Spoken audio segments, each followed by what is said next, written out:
Even though like obviously Syndra has a slight early advantage up until 6 maybe, but Oriana should be fairly safe. I think their Punson just disrespecting the damage and Rebreed playing really well to punish that. So I still think like for punishers, Oriana should be high value or high priority. Mm-hmm. We see Belveth ban coming out. Interesting. Also, the Senna from the previous match as well. Hmm. Velvet is quite strong, and Night Fury plays it a lot as well. So I think that makes a lot of sense. Senna as well. WAP has played that a lot, especially recently. Like out of the last maybe 10 games, he has maybe 6 or 7 games on Senna. Take that out of the equation, maybe. Hmm. Okay, here we see the Oriana ban coming out. I just talked about it. Jinx first pick. Bold choice, bold choice. I respect. The question is, what to answer with? I would say ADC and jungler. Depends. They could go Syndra Jarvan though, which is really strong in the early game. And with Wukong out of the equation, like you would have to go something like maybe Zeke's Xin to match that. But they go different. Nocturne Nico, very strong combination as well. Interesting choice. Nico here. What would be the incentive to pick Nico? Very strong early lane. You can get the push, and also with the Nocturne pairing, you put lights out like the back to front against Jinx. Like Jinx needs a front line, needs a lot of heal, fairly immobile unless he gets the reset, then can use the ghost. So you need something to front line for the Jinx. Okay. They couldn't decide there. That's already slightly problematic in draft. Okay, that is supposed to be J4. So we are I take looking at Jarvan. a Jarvan here, um, which does make sense. So we are. Question is if they want to go for the Syndra and just try to fight fire with fire early on. Yep, here we are. Yeah, okay, that makes sense. Syndra is still really strong and you can play for the 2v2. Now you just need something to kind of protect the Jinx. wait, wait, I can fix it. Give me a second. I wanna do a funny one. Xayah comes out as the third pick. Xayah is indeed picked here. So we see on both sides ADC, mid, and jungler being being picked on the first rotation. Um, Looking at the Xayah, he has played a lot of Xayah. mhm. The only question is if something like Kaisa or even Ezreal would have been better, perhaps. Kaisa, you just double down on basically back to front and try to dive them. You take the Renata out, there's not a lot of disengage left. Okay, but Xayah is similar to Ezreal in the sense that you basically deny enemy dive. And that's a good adjustment, Sharon. See what it there. Silas take out the ability to steal ultimates from Nocturne and Nika. That's a good choice. Renata as well, really good bans actually, both. Because you don't want to give the opposing team like the Punishers, give them any easy ways to counter your comp that you're going for. I mean, the the Silas ban seems interesting. Like, yes, the Nico ultimate, but are any of the any of the other ultimates even worth like taking as a Silas? I think Nocturne Ultimate is fairly good. Nika obviously, and then you also take away basically you give yourself more opportunities in the 4 and 5. Like if you want to go for something like Ornn pick still, or if you want to go for some other champions with big ultimates, then it makes sense to take them away, or rather take the Silas away. I mean, if you want to go Ornn, you just slap it in the last slot or you ban Braum either way, no? Yeah, possibly. I don't know how good their read is. Like, do they think Grealish plays Brom? Uh, do the Punishers pull out? I don't know how much they have played it. We see the Um, Kench. Oh my. The frog because has been unbenched. because with Ornn, you probably want to take the Silas away because Silas you can put it in the top lane, and then if you have other ultimates to steal as well, the Silas just gets a lot of value from the matchup. Like Brom, you put Brom in the bottom lane, you might have, for example, like the Ornn ultimate to block, but it doesn't get that much value, and you have a weaker bottom lane. So that to an extent makes sense. Camille Okay. counterpick to the Tom Cage. I mean, Camille is interesting here because looking at the comp itself, looking at the whole picture of Beast's comp, is that they like their engage needs to be like instantaneous. Like everyone needs to jump on the same champion at once. Otherwise, everything's gonna fall apart. Like if you go in like as a Camille, you get popped. You go in solo as Nico, you get popped. As Nocturne, you get popped. If you stack those right on the same second, it's deadly as hell. Yeah, definitely. Like back to front when they play that, especially as squishes like they are, needs to be very coordinated. But that's why Nocturne helps as well. When you take the lights out, it kind of helps you to coordinate, and it's more difficult to play for the opponent. So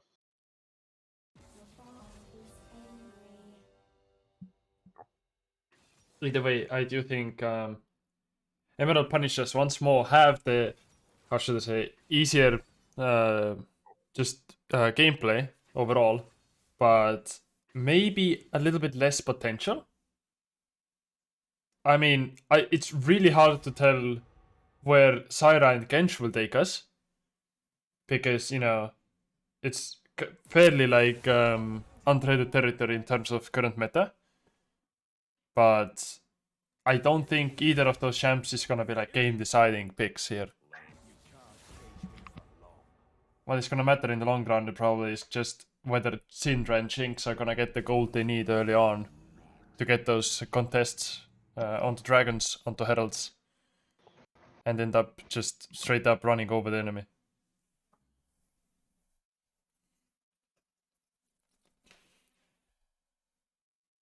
Hmm. Is there like any kind of weird build that anyone can go? Like full assassin nocturne? Don't think it will work out. I had to wait for my coffee machine to shut Yeah, down that's because that's it's fine. making a lot of noise in the background. But speaking of the picks, Zyra I haven't seen it in team play, and it's not played in team play a lot. But from like a solo queue perspective or just lane perspective, it's still really strong. Like you can play really aggressive, and you can poke out enemy champions. Like Saya doesn't have a lot of agency in the early game. Lulu, even though the shield can be useful, you can still get poked out, and then it might come down to like how the junglers play or how do you play with the priority. But coming back to the ease of execution, so to speak, as you said, it's actually quite interesting because I was talking to Warzer, who yesterday, and we were talking about ease of execution of comps, and for example, like the Nocturne Nico, the Camille, even though they can be blown up quite easily, then when you actually get a good engage and you basically lock someone down, then they can burst opposing champions just as easily, like the Jinx and the Syndra, Yeah. the Syra. They're really squishy, and like if they can lock down like two, three people diving on them, and they don't get like the Tom Kench ultimate in time, or if they don't like flash in time, then the whole team fight can basically be decided in like 2 seconds when someone gets bursted, and it just comes down to like who gets bursted first. Mm-hmm. So I think it's like for both teams, like Tom Kinch needs to be really good with the R, Jinx and Syndra with the positioning, also like Beasts coordinating the ultis so that when one goes, like everyone goes. So for both teams, it comes down to execution, and So I mean, I will do a little bit of fangirl here, but um, I really love Tam Kench, especially like in this coordinated scenario, because Tam Kench is so versatile that it's insane. Well, you have one of the best disables in the game. You have pretty much on command at least 2.5 second like lockdown. You can't do much like when you are doing it to the opponent, but you can still Q, you can still pop shield, and you can pretty much hold the enemy hostage. Second, you can save your own teammate whenever they get Nocturne ulted, Camille ulted, Nico ulted, doesn't really matter. Um, Also, you can eat your teammate and jump in. I don't think I have like almost ever seen anyone do it, but it might be one of the game winning moves. Like imagine you take Chavan with you. Chavan doesn't have to use EQ. And now Chavan is in the middle of the team with Gensh with still all his abilities up, which is insane. And so like you have so many options as Gensh. Also, your queue gets longer as the game goes on because if you build Heartsteel, it scales with your size. Um, so it's just Gensh has so many possibilities, and yet it doesn't feel strong. Why? Because it's really hard to like get those decisions right, to get the positioning right, and to read the situation well enough to make the correct play. And I think it boils down to, at least on the top side, to these reasons. Yeah, the problem we see with Kench a lot of the time is that he prefers slow fights. Like you don't like fights that are chaotic and all over the place. Otherwise, you either get kited when you go in with the W, or you're just trying to eat someone and like reposition them. Then you're just like a meat wall in front of someone. Because even for example, like eating Jarvan and jumping in into like Saya and Nico, you can't really accomplish much, and then your whole back line is exposed. So you have quite a few problems with the way Kench wants to play.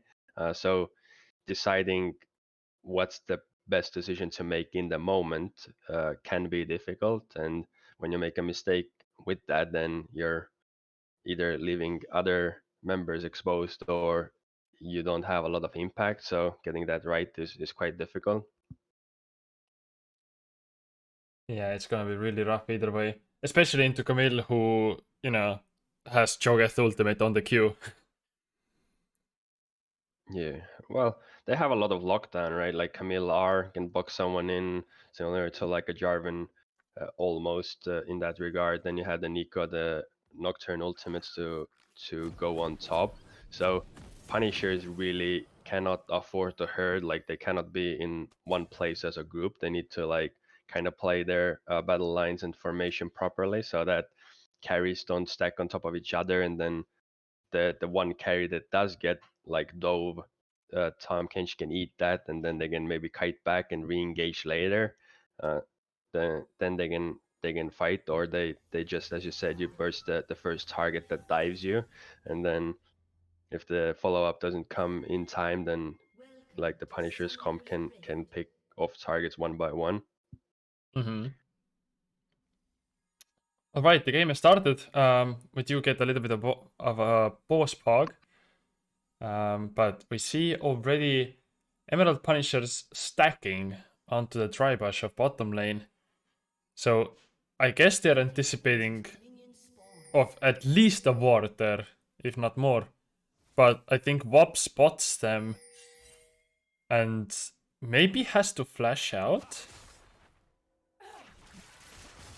Does not flash. Flashes now. So did you get a flash for free? Um, that's something. Yeah, they traded Flash for topside vision on the beast side, so Nocturne got a ward down. Now they at least see the start of the bath. But getting the flash out, like Zyra itself can play really aggressive in the early game, and then when you don't have the flash either. Like the Jarvan can just look for bot side plays. Xayah and Lulu, or rather Mori and Vop can't really walk up, so you're giving up river control and potentially get invaded as well. Yeah, It will be now. cur Yeah. it will be curious to see actually if No Info does like a 3 camp into like a bot gank and potentially like a bot side invade rather than just pathing from bot to top. That will be interesting to see. Mm-hmm. See both sides starting red side. I mean, there certainly is an option. Like, you don't do much as a Jarvan ganking Kench, right? Like, I mean, ganking into Camille. So you just might as well put all your resources and faith into carries that actually, you know, have gold need. Yeah, definitely. Like this game, Jarvan would just like ideally you would want parallel jungling where Jarvan would take over Nocturne's bottom side of the jungle. Nocturne has to play top side, and then Jarvan tries to get mid and bottom ahead. Because getting Kench ahead doesn't really do anything, or rather much for them. And there's a lot of trading going on in the mid lane, but Bunsen is just not having a good time there. Danny is just taking all of the W's with those trades. I mean, maybe it is like Comet versus what's it called? First strike, First the strike. Yeah. trading. Maybe. Maybe that's the rune difference, but I reckon it might be a little bit more. Just Nico is that strong early on, so. Chat said stream is crashing at times. It seems to lag a little bit. I can't do much about it though.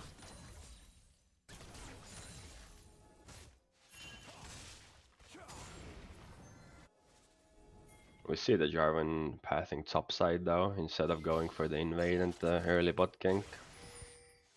Mm-hmm. Full clearing Jarvan, that's a first. I mean, not really, but. Okay. We do get nice snares in. I mean, Siren does like quite a bit of damage once she gets the combo off, but if you can't follow up on it, it's.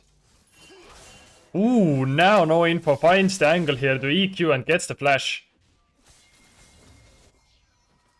The Camille jump back in was rough. Rough decision. Okay. Cancelling the back. And did you get the jump on to Toneri here? Voldemort is now running as Krellis has ignited her. So how do you go on from here? I mean, Toneri can't stay, right? No, he needs to back. He has no mana, nothing left really. The sooner you back, probably the better it is. Okay. Mid laners are surprisingly healthy now. Just okay. No info. Looking for the gank. Still sitting in the bush. Oh, and now the EQ maybe comes in. And the EQ does land as a flash, but there is just no kill. Oh, there is. But Bunsen also gets rooted and has to pay with his life. First blood goes to Emerald Punishers, although with limited gold lead coming out of it. Frankly, I'm not too sure about the flash after Nico. Like you gain the flash, you gain tempo, so you can take the wave, push it in, you burn flash, you burn TP, get the favorable back, come back, you still have your flash and TP. So you can maybe set up like a return gank and then maybe play for Dragon, for example. But now both die, both get the kill. You don't have tempo advantage, you don't have TP advantage. Both flashes are down. Just very greedy to go for the kill. Because even if you live there, you basically take risk by pushing the wave in. Jarvan has to help you. Then Nico TP's back, you TP back. Um, I mean, yeah, just going for the kill a little too greedy, perhaps. Perhaps. I think it's actually a good example of how, for example, in solo queue, we're so used to going for kills or playing for kills. In team play, the higher you go, like building on top of small advantages. For example, like forcing Nico to back and gaining like a flash and a TP. then coming back to lane with tempo and still having your summoners, then you can use comps to like, oh, hey Jarvan, come back middle, like let's look for a gank because he doesn't have flash, and then suddenly like Nico can't play aggressive at all because if he gets traded out or gets ganked, then he just loses multiple waves and loses perhaps the dragon simply because he doesn't have the summoners anymore. So sometimes looking for the small advantages and trying to build multiple small advantages on top of each other into like a bigger advantage can be better than like taking a lot of risk by trying to get the kill and then basically evening out the whole play. Yeah, in this scenario, I mean, the biggest goal difference here would be that Jarvan also got a little bit out of it, right? Um, so in total, I would say they won like 250 gold, which does amount to something. But I mean, right now I can't look at the mid wave, but the question becomes, how does the next 2 minutes play out because of it? So if the wave is slowly pushing onto, the Nico is losing minions because of it, then I do think it's fine. But the moment the wave is like pushing towards Nico, again it's terrible. You know, it's like the overall tempo, the overall like the snowballing effect plays a much bigger role than the gold itself that you get out of it. Also, Dragon is spawning in 2 seconds again, and both mid laners are down, which means probably the Dragon is not going to be taken within the next minute.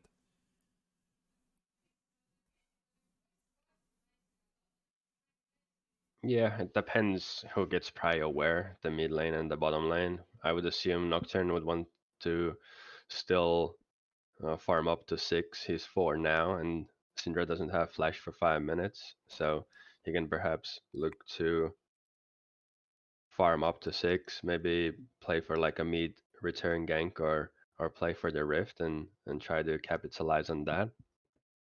Or they could just try to play for the dragon, then use the time between dragon and rift to farm up to 6 perhaps, and then simply play from there. But Mm-hmm.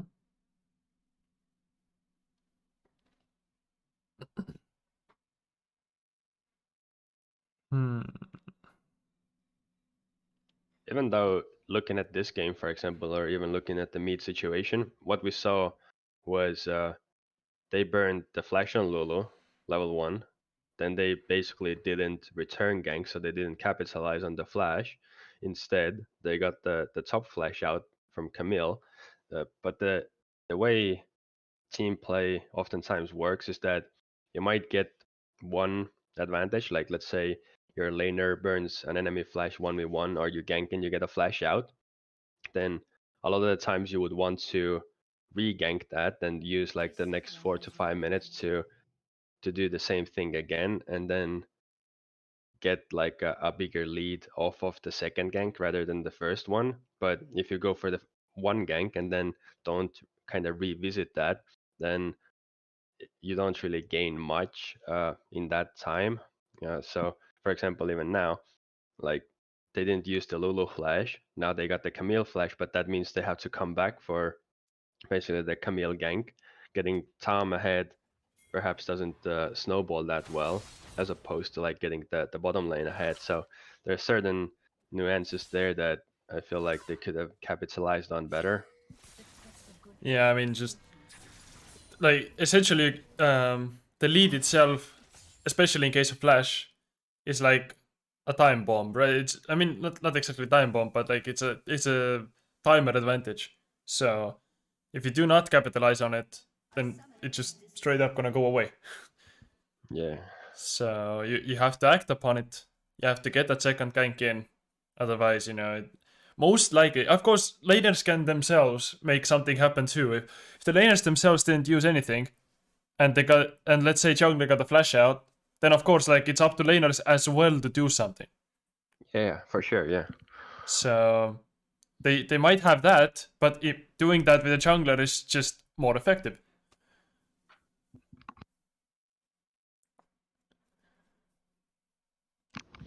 I already thought we got back into the game, but there's another pause now. Yeah.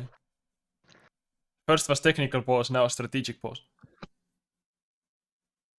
I mean, I don't know. I'm gonna check the chat for a second. Seems like the mid laner on Beast side has Yeah, FPS issues or something along those lines. quite a few issues indeed.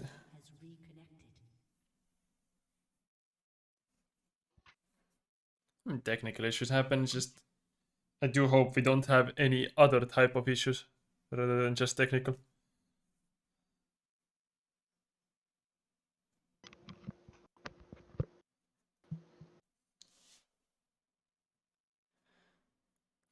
I mean, as you said, probably the main action is gonna start when Nocturne hits 6. He's level 5 now. Has 1 level to go, let's say, what? 4 to 5 camps? Yeah, Nocturne and Jarvan both, and the mid laners as well. Once everyone hits 6, it's gonna be a lot more explosive, whether it comes to like 1v1s, ganks, dragon or rift fights. Mm-hmm. So from there, the pace is probably gonna pick up.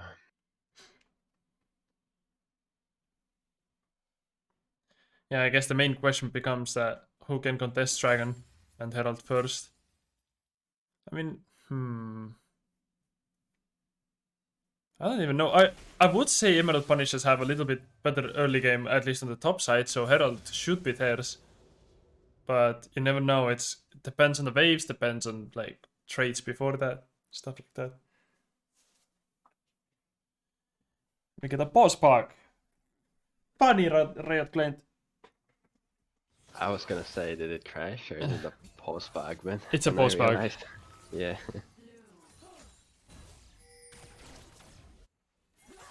We're back in game. Okay. I feel like what one of the it is. I mean, both top laners actually lack is the amount of wave clear. Oh wait, Night Fury, maybe. Night Fury did the flash, Flash and over. Tonari also flashed right out of it. So flash for flash, quite decisive from both of them, honestly. And now Yeah, the snare comes in. Does anything come out of it? None. It's still a slight advantage for Beast though, because the flash on Nocturne isn't as important as the flash on Jinx, coming any fight or gank really. Okay, but Just get Jarvan back to EQ Lulu. again. The Lulu has been flashless for most of the game now. I swear Lulu just got flashback, like literally a few seconds ago or something. Okay, and Emerald Punisher trying to get into contesting the dragon. Nico's ultimate does hit nothing, Danny gets nothing out of it. And I mean, no info does go down, the smite is down. Can they follow up on it? Nocturne is getting beaten up by a dragon. Everyone is low. Grelis does go down, Tonari does go down, and dragon is for the beasts. Solo kill does happen on top lane. A little bit of just leverage there, but it's just a bit of a disaster for Emerald Punishers here, as they have no contest power, do not get the dragon, and end up losing 3 members in the process.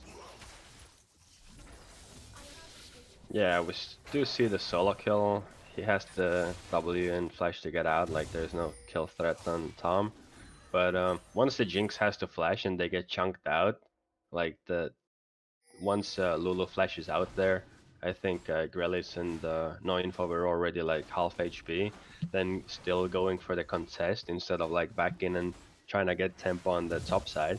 All you would have done is lose the flash on Jinx, get the flash on Lulu, and then you only give up the Drake and you have tempo on Rift. But now giving up multiple kills onto the Nico, that's a very big loss for them in the early game now.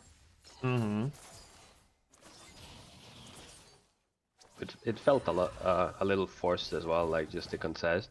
Once you don't get the first initiation on the Lulu, you still need to go for the wave and set up your. We might see a gank here though. Okay, but No Info is just planning it all out. I mean, Camille still has E. Does Jarvan have anything? No, Jarvan does not have. Okay. By the way, if anyone thinks that Jarvan ultimate there was a waste, there is an interaction where Skarner and Jarvan can stop unstoppable stuff. So that was an attempt. Also, Nocturne ultimate does come out, no info, does live with sliver of health still left. Genj is between between a rock and a hard place, but does he get out? Bunsen does go for the EQ, does not land it. Everyone is down really low, and both Timo and no info go down. 600 gold banked for the beasts.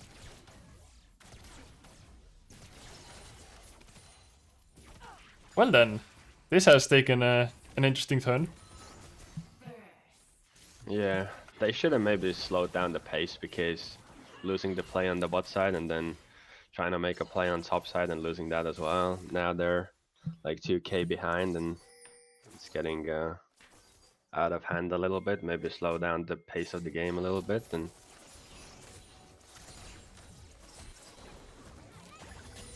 Yeah, I mean, once you do realize that you have lost like a certain gold advantage, you just can't force anything randomly anymore. You just have to hope that enemy makes a mistake. You have to capitalize on it rather than push the enemy to make a mistake.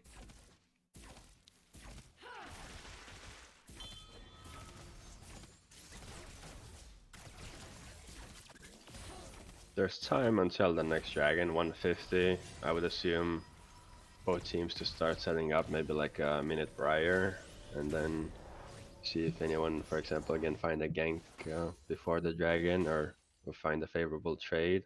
Try to get the upper hand on the dragon, because from an even position in a team fight, I think Beats has a fairly good lead right now that they can use. Yeah, they do have like quite a bit of a gold advantage across the board except top. But you know, it's come Genji at the end of the day. And the TP is coming in from Bunsen to behind the enemy. Valdemar uses ultimate, but Wap does not get out. And he is just dead. That's a really good TP though. The dragon is coming up in a minute. They get the kill onto Jinx. Now they can perhaps try to get the priority. But the question is, can they can't cash it in, can they? It's just, you know, the gold difference is one of those things that does not matter like until the next recall. And you know, if Lulu does make it back, which seems right now that she does make it because of just Nocturne is chilling in the straight up in the dragon pit, then this pick didn't really amount to much. Something to look out for is Xayah and Lulu don't have. Oh, but the Nocturne Night Fury is just jumping in, getting onto Grelis here, but not getting the kill secured. Wap is tanking the tower. Danny just goes in, gets the ultimate, and does everyone get out alive? Oh my, this is rough. As they now get the Herald down, they get the first tower, get all the plates. I don't think they have power to take the dragon still, but it does not matter. No info is going topside once more. Timo gets the Mongo Sky into the ultimate. Does he get out? No. No, he does not. But, I mean, no info does have to use the flash. I swear, it has become like almost a meme that no info is always on the opposite side of dragon.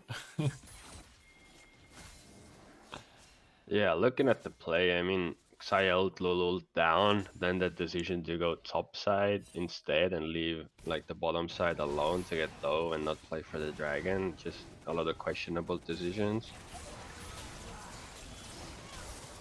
And I do think the beasts get the dragon here with no threat whatsoever on it. The gold lead on the 30-minute mark has spent to 2.5k pretty much. That is rough. Yeah, the gold is in the right places for Beast as well, with the Nico and Xayah having the leads. Jungle is ahead.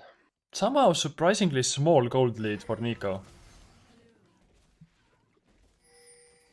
I guess, wait, did Syndra get a shutdown? Interesting. I feel like it should be bigger. The gold difference.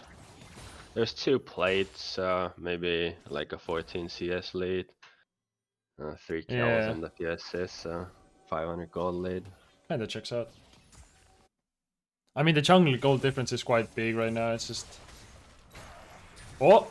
Timo goes in, gets the hard steel stack, Just and done. does get the Camille, I believe. Whoa, the flash comes out. Mom goes Sky can't. Never mind. I take it back. Almost escaped, but didn't.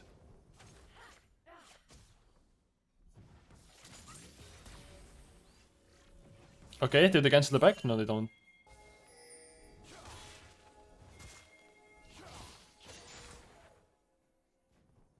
Timo is absolutely rocking the Gensh here. Very interesting choice by Mom Goes Sky here, going Trinity over Sunderer into Gensh. Huh? Am I missing something?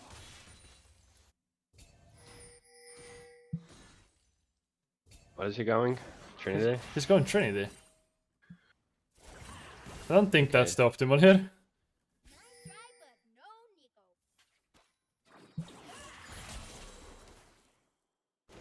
I don't even know. Maybe he knows something I don't. Anyway, Herald is coming up soon enough, within a minute, and I mean, it seems that beasts are trying to get the river control, get that Herald down, but it might not be as easy as they think. Yeah, Punishers can't get topside priority either, as we may see. Nico getting caught here.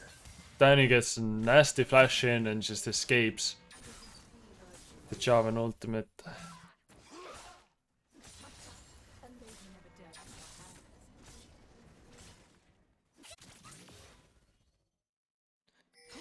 And it's just a lot of bouncing around.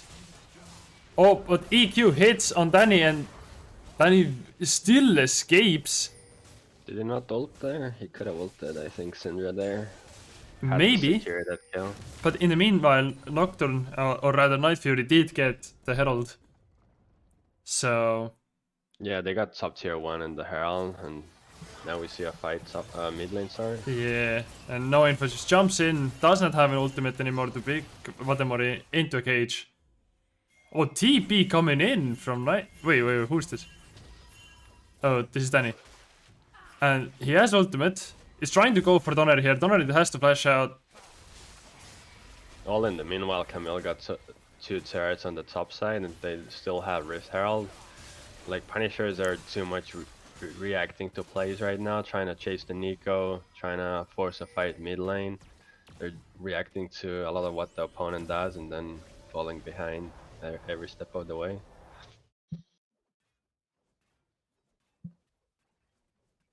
The gold lead as well now with the multiple plays has blown up to 5k, and Beast and go for the 3rd dragon and start stacking from there. Take the dragon, go into like a 1-3-1 and then try to invade enemy jungle and break the tier 1 middle. Even when you look at the vision, like Beast has full vision, as we see. Up getting caught though. Yeah, Vap has been in quite a few places where he really shouldn't be. And oh, but No Info gets the EQ onto Night Fury.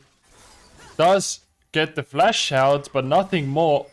Bunsen EQ does hit onto Vatemori, but nothing of importance is gonna follow up on it.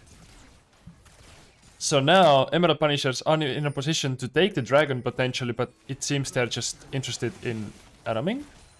I think they take the wave and then go for dragon, I would assume, or they try to, yeah. Yeah, they take the wave. They want to take the next wave, otherwise if they don't take the wave then Beast is gonna trade dragon for tier 1 or just take the wave and then contest. We could see a fight coming up though. Okay, but then again Timo is just that healthy that it's really hard to burst through it. Okay, Night Fury ult again. Dragon gets to be flipped, and the flip is won by the Beast. They get the 3rd dragon in, and every single member of Emerald Punishers is being chased down right now. It seems there is no escape for Krellis as well as they all go down one by one. This is a complete victory for Beasts here. Oh damn. Yeah, and they were 5k ahead, and with the ultimates, it's very difficult to play. You saw Camille go on top of the Syndra. I think Syndra got popped very early on, and then only the Jinx having damage. Syra with items she has doesn't have a lot of damage, so all the dive from the Beast team, they just capitalize on that and even get the dragon in the flip. Multiple kills, get the tier 1 middle with the rift, get the tier 2. Like now the gold lead is huge.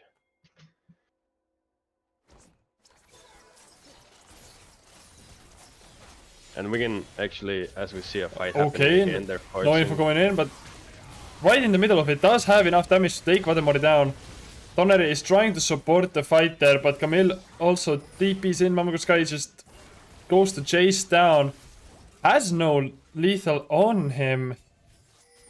Has to back down as well, so they trade 1 for 1. Interesting. Trading is probably good for Punishers. They get the flash out from Camille, force them out. Xayah is no longer alive, maybe can take the tier 1. Even though there's still like a re-engage. Okay, but Jinx got excited, but the follow-up onto the Nick ultimate is just gonna be really, really rough here. Almost every single member again of the Emerald Punishers goes down for this tier 1. The question is, was it worth it? Camille is pushing and they can go straight to Baron here. Now we go back to what we spoke about in draft, where the combination of Nocturne, Nico, Camille, when you shut down the lights, it's somewhat difficult for opponents to play because, as I said before, they cannot herd, like they cannot be in one spot. Nico got like a 3-man ult there, Nocturne following up, just pressing R. Very difficult to play against unless you can position really well and communicate when the lights go out, like who's on top of who and who needs peel. Like it's quite difficult to communicate, and they just get caught and don't really respect the Nico engage. Yeah. I mean, it was really, really well coordinated. No info also finding WAP there. Buns and being taken down, so one for 1 on the table. I mean, both of those kills were like kind of silly at this point. Okay, but no info. Finding the Mamago Sky here. Maybe getting that another EQ in within seconds now. Yep, does get one in, but no damage. There's no follow-up. As the fight is just taking place like too far away from the carries. Timo does it already, but is it enough? It is in fact enough, and they get Vladimir as well. These are some really good pickups because now it slows down Beast's Baron power play. They would have wanted to just reset, set up the wave, set up the vision, go for the push, but now trading kills back and forth, it actually gives some chances to the Punishers. Even the gold lead is too significant to perhaps fight for the soul, but maybe they can punish some other mistakes where if maybe Vop or someone else face checks and then they get a pick, maybe they can fight from there. Yeah, it's really like a question of where do you go from here, as 45 seconds till the next dragon. It is the soul point for the beasts. They do have like the prior to hold on to that river right now. The question is, do they just back off when the Emerald Punishers come, or do they take the fight? Can Emerald Punishers even take the fight? Not necessarily, like they can't team fight. All they need is picks, like someone face checking, someone getting caught in the side lane, or like someone solo pushing in the mid lane. That's the opportunities they need to look out for, but if Beast doesn't give them any picks, then it's very difficult to come back from this. They can secure the dragon, set up like a 1-3-1, not give any picks, and then... And again, no info. On the opposite side of the map. Oh, that's so funny. I think Info called that Oh, because like the logical play is to go for the cross map. You kind of have to go for the cross map because you can't fight the okay, but the DP's coming DP in. coming in. And they get one down, but is it enough? As Danny just comes in, has a lot of damage. Toneri does end up, I think, taking this kill. That's close. Never mind! Toneri Triple does kill. also go down. I guess Danny's just interference there was really necessary as they get 3 members down. Is it the moment of end game end? Don't think so. I don't think yet. 20 seconds. Jarvan is coming up, or Ninfa is rather coming back. They didn't have much of a wave. They can still rotate though, which they're doing. Go bottom, pick up the wave. You don't even need to push with it. You just crash it, take enemy waves, reset. Now Punishers have nothing left in their jungle, and Baron is coming up in 2 minutes, which Beast is playing for, and then they can look to end perhaps. Perhaps, but there's no info. I'm gonna let this happen. As wait, what? They had What? Punishers had no vision though. They had no vision. They didn't know. Then why wait? Maybe they didn't want to face check. Like they have to assume Beast is in that area of the jungle, but since Punishers didn't have vision, they didn't know if they were recalling if someone stuck around. They had no vision on that. So Okay, ended up in a quite a funny interaction. yeah, Looking at the gold differences, we are at essentially 2,200 in the mid lane, 2.6 in the jungle. Across the board, it's looking pretty bad. yeah, everyone has like a 2k lead in every single role. So Oh damn! How do you come plus back the from mountain this? soul, very difficult. Especially with the Mountain Soul, they have Syndra and Jinx dealing damage like nobody else is dealing damage. And there's too many threats to deal with coming into you as Punishers, so very difficult to come back. Oh, but Momgo's jumps into a kind of dangerous situation. Does make it out as Timo has no intention to chase that down. As we can see here, they're actually applying pressure, taking away the jungle completely, crashing the waves instead of like just waiting in the river, which is Okay, really strong. wait a minute. Does you end up using the ultimate? Is there any follow-up on that? Lights go out? That's just Nothing. a disengage, yeah. But they got 2 ultimates out, so maybe they can push out waves and try to go for some sort of contest, but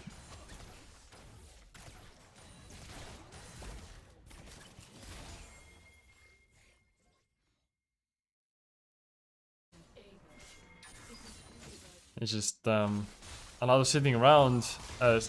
See, this is what I'm talking about. That's the ultimate we were all waiting for.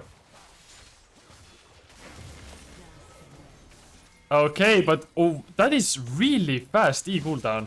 Also, no info does not let that kill slip by as everyone is trying to follow up on it. This chase is just going forever and ever and on, but I think Kench can take this as they trade Baron for this one. Yeah, I don't know.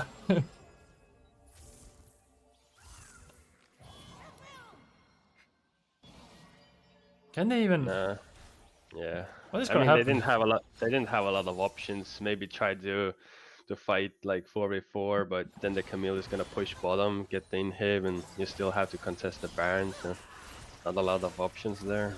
Okay, Grelis finds a little bit of a snare, but does not have anything to use upon it.